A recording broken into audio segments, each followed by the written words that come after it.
this is Ria from Teen Lancers. Today Angela and I will be showing you the basics of Photoshop through a free online version called Photopea. The topics that we're going to cover are listed on the screen and in the descriptions. Even if you already know and use Photoshop, we would recommend going through this video just once, as this is a different product and some of the features might work a little differently on this software. So let's get started.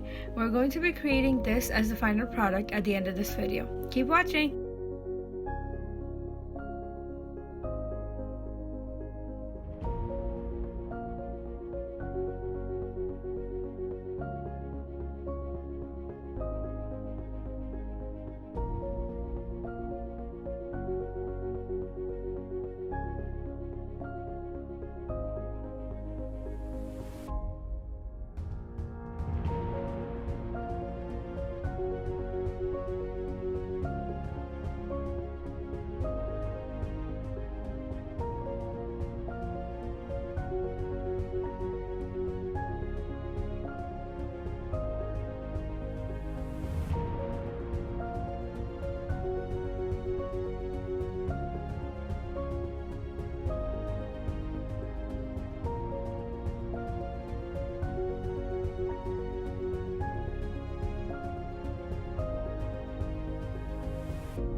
Thank you for bearing with us and watching the whole tutorial video. I hope you learned something new and have at least one takeaway from this lesson today. If you have any questions for us in relation to this lecture video or anything at all, don't hesitate to email us at teenlancers@gmail.com. Thank you.